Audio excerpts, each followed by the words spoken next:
In 1967, a blonde woman who once stopped studio corridors is no longer recognized by anyone. She moves through a dim street in San Diego with a swaying step face hollowed, hands unsteady, clothes hanging like they belong to somebody else.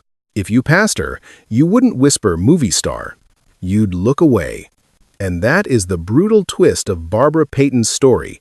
She didn't just fall. Hollywood watched her vanish. Her name became a rumor people stopped saying out loud. Not long before that, cameras loved her. Publicity men sold her as a noir daydream, the kind of beauty that could wreck a man and still look innocent doing it. She rose fast, took real roles, and was placed near names that meant power.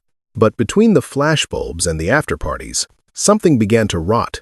The industry that rewarded her danger on screen started to fear it in real life. When the scandal exploded, two men, one engagement, one beating Hollywood, didn't ask what pain was driving the spiral. Here's the riddle that pulls us into the dark.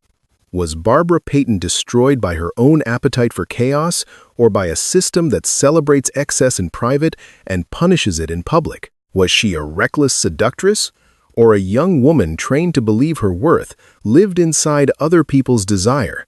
And when the lights finally went out, why was her end so quiet? No legend, no mourning, just an obituary and a shrug. Tonight, we rewind the film from the final, forgotten frame to the first moment the spotlight found her. We'll follow the beauty, the parties, the headlines, and the betrayal until the story stops feeling like gossip and starts sounding like a warning. Because if Barbara Payton could disappear that completely, what does that say about the machine that made her famous?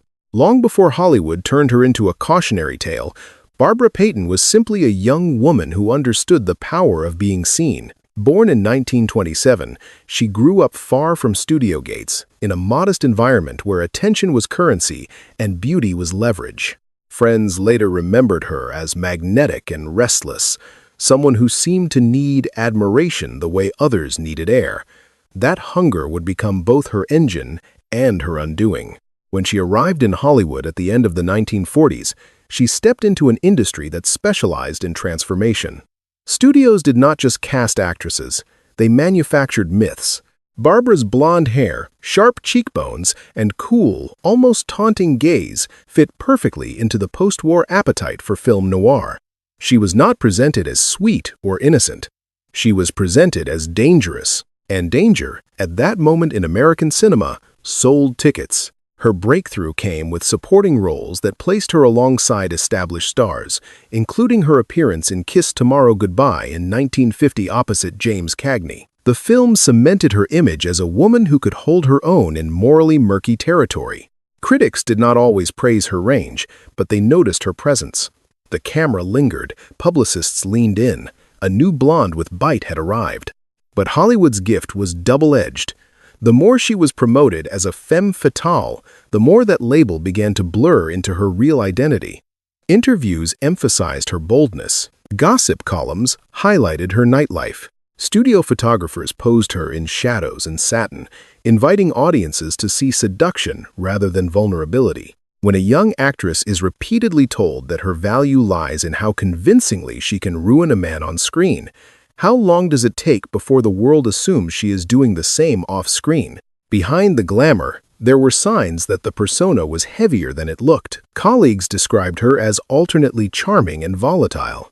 She could be affectionate one moment and distant the next. Some insiders suggested she was deeply insecure, constantly measuring her worth against the reactions she provoked.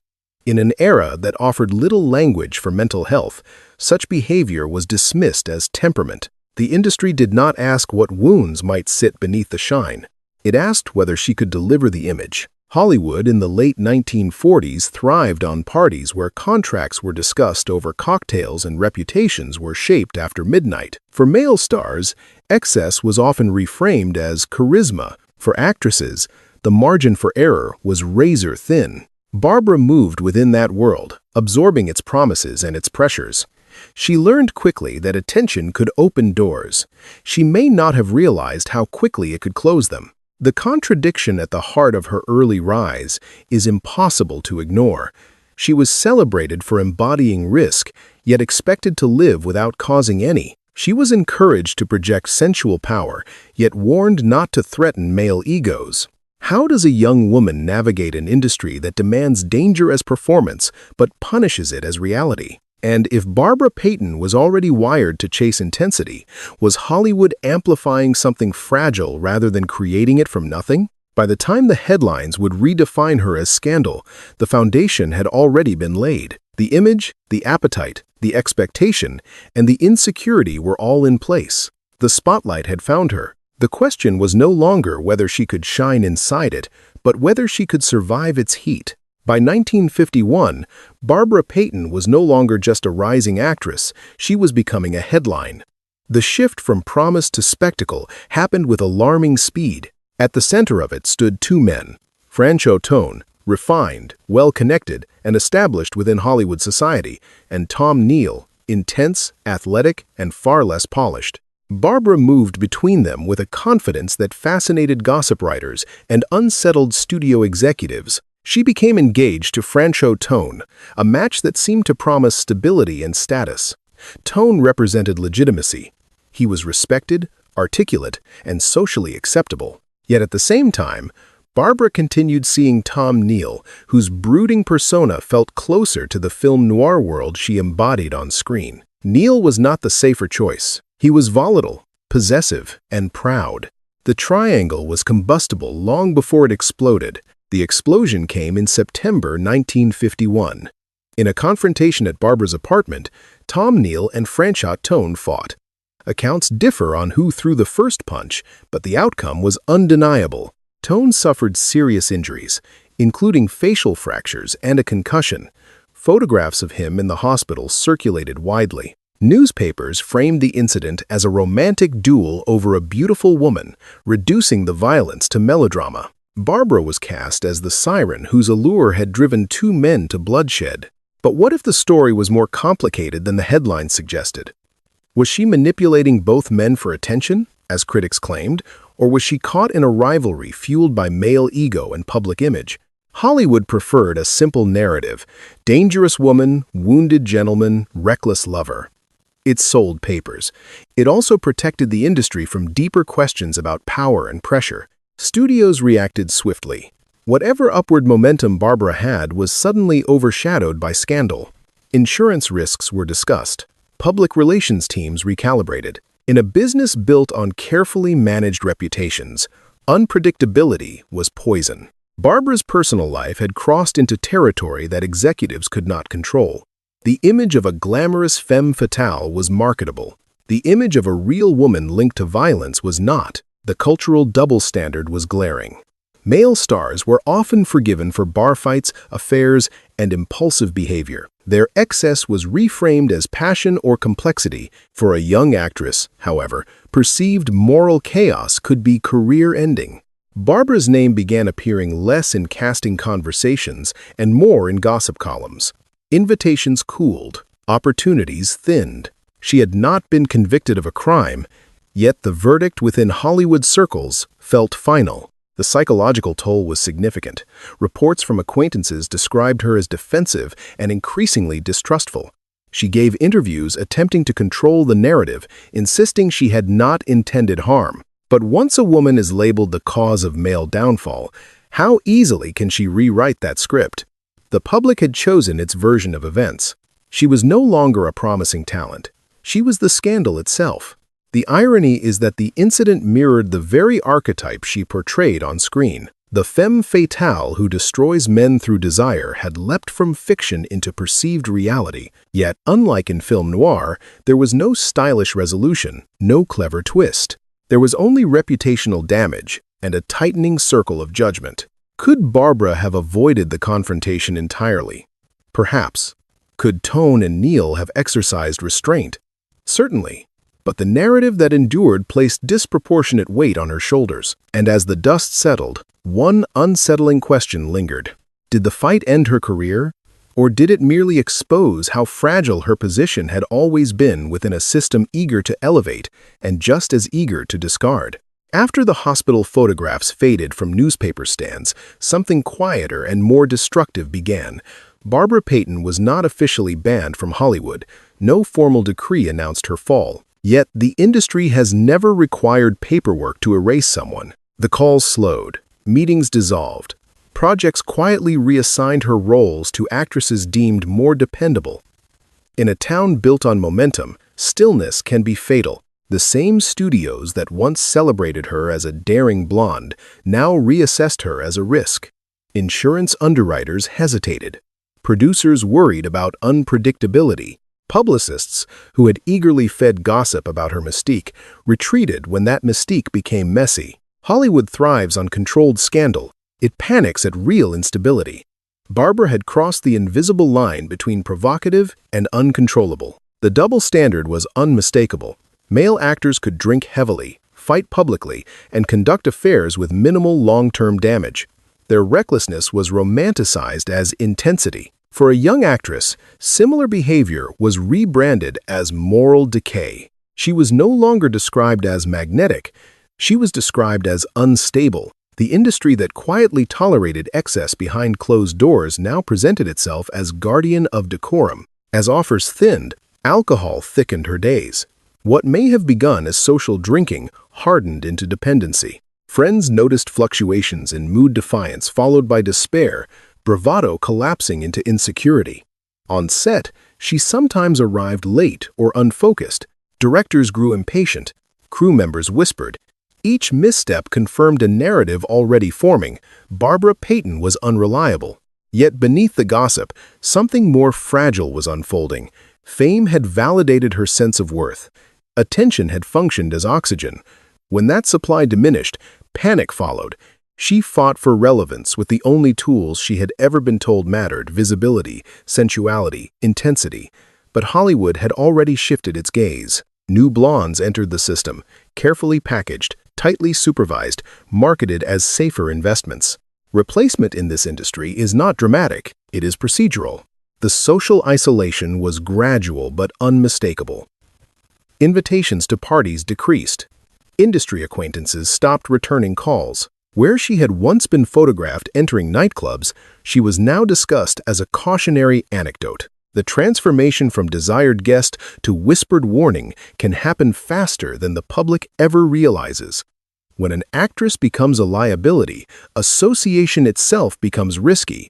There were chances, small films, lower-profile roles, modest opportunities to stabilize her career.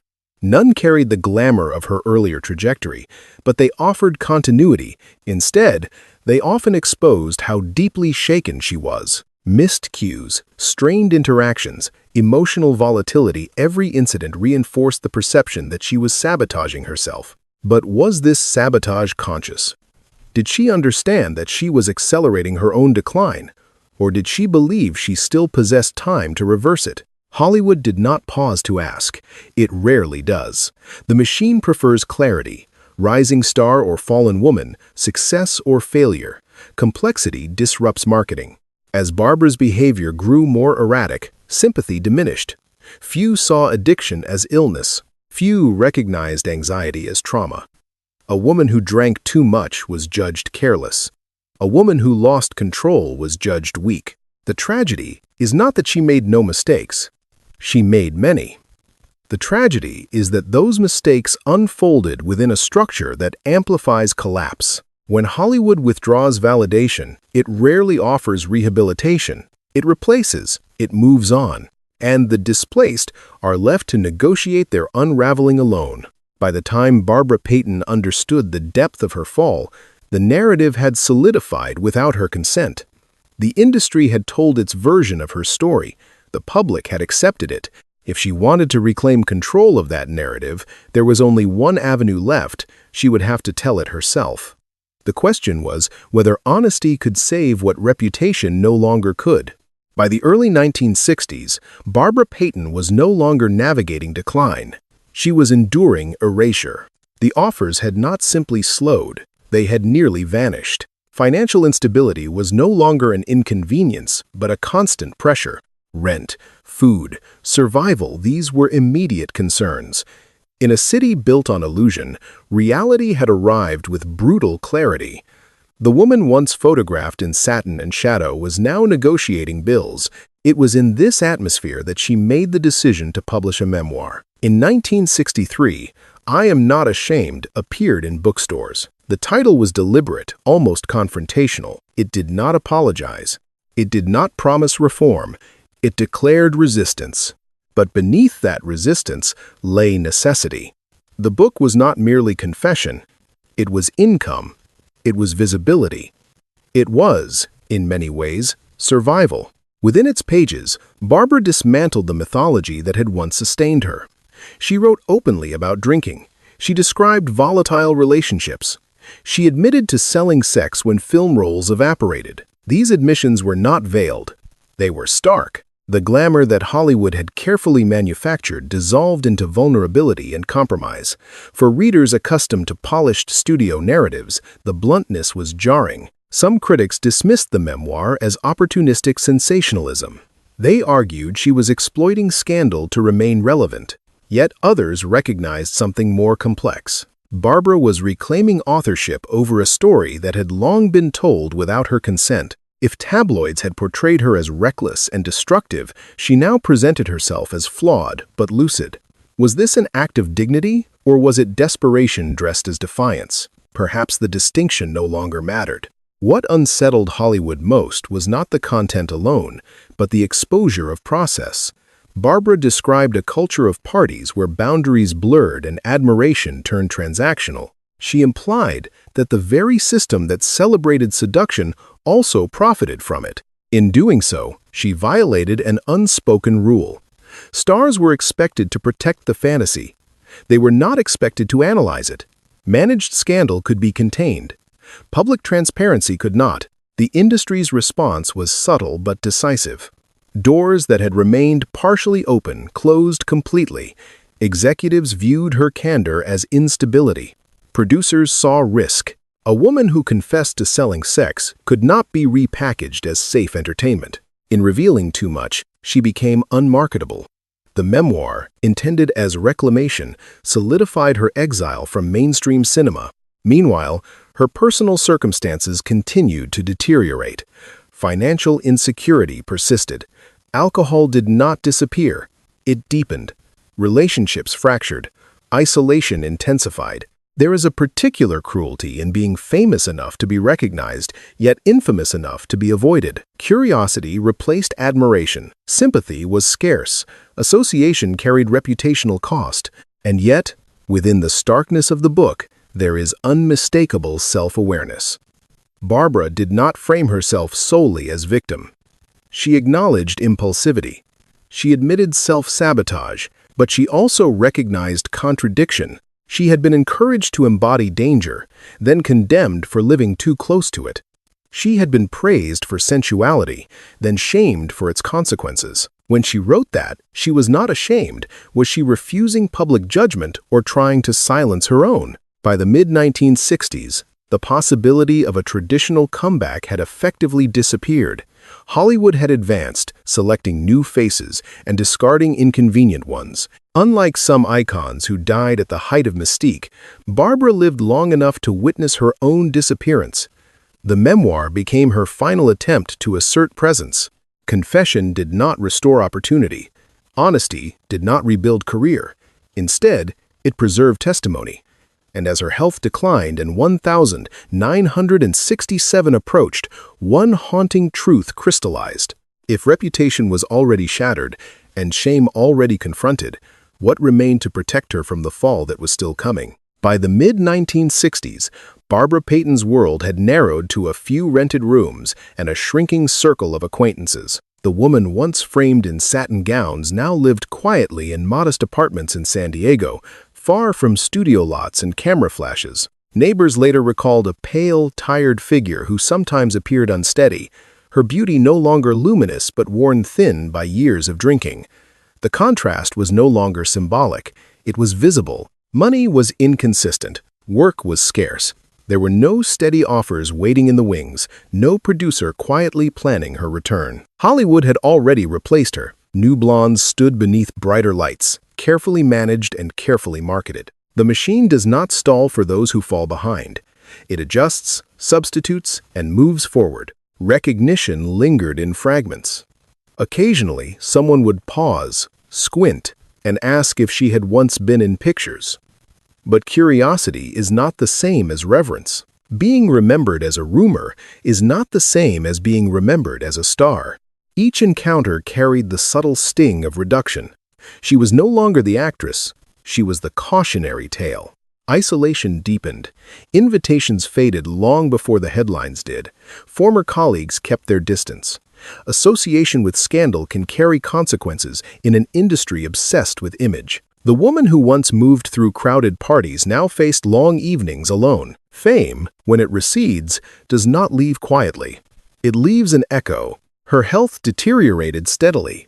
Years of alcohol weakened her liver and drained her strength. There was no studio doctor overseeing recovery, no carefully arranged rehabilitation effort to preserve an investment. Addiction in that era was treated as a personal flaw, not a medical crisis.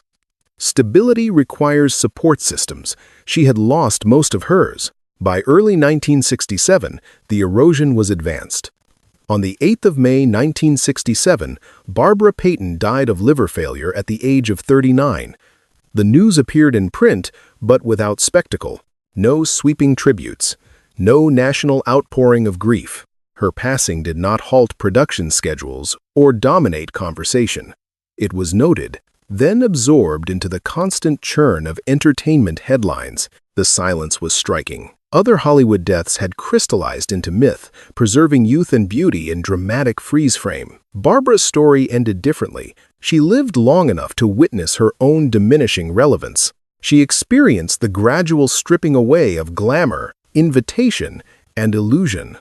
There was no singular catastrophic moment, only accumulation. In the end, what remained was not scandal, not even shame, but absence. No grand comeback, no final, redemptive performance, only a hospital room, a failing body, and a name that once carried weight. The memoir she published years earlier stood as the clearest record of her voice. There would be no studio-approved narrative to follow. It is tempting to describe her death as inevitable, as though the arc from notoriety to addiction to decline were pre-written. Yet inevitability is often constructed after the fact. At multiple junctures, different choices and different support might have altered the trajectory. What is undeniable is that when the spotlight moved on, it did not circle back. Barbara Payton once stood at the center of carefully arranged light, instructed where to look and how to pose. In 1967, there were no instructions left. The cameras had turned elsewhere. And in that quiet, unadorned ending, the most unsettling question remains. Was she destroyed by her own excess, or by an industry that only protects its stars while they remain profitable illusions? Barbara Payton's story does not end with scandal. It does not end with confession. It ends with something far more unsettling: silence. A woman once constructed as fantasy slowly reduced to memory, then to footnote, then to absence. Hollywood never officially condemned her. It simply moved on. There is a pattern in the way the industry treats danger. On screen, it is seductive, marketable, electrifying. Off-screen, it becomes liability. Barbara was encouraged to embody intensity, then punished for living too close to it. She was praised for sensual power, then shamed when that power blurred into autonomy. The contradiction was never resolved. It was absorbed. Her memoir insisted she was not ashamed. That declaration lingers, not as bravado, but as resistance. In admitting her flaws, she refused to be reduced to rumor. In exposing the mechanics of her fall, she forced acknowledgement of a system that thrives on image yet withdraws compassion when image fractures. But honesty did not restore status, it did not rebuild myth, and perhaps that is the quiet cruelty of fame. It elevates quickly, withdraws abruptly, and rarely looks back. The spotlight does not grieve, it shifts. Barbara Payton was neither pure victim nor pure villain. She made reckless choices. She confronted consequences, yet her collapse unfolded within an environment that monetized vulnerability and abandoned complexity. When the light dimmed, there was no infrastructure for repair. What remains is not only a biography, but a caution about illusion. Fame promises permanence. In reality, it is conditional. Barbara once stood at the center of Hollywood's glow. When that glow faded, It revealed how thin the protection truly was. The final image is simple. A star once carefully lit. A life that ended without spectacle. And a question that lingers long after the credits. When the industry loves you for what you represent, who protects you when you can no longer represent it?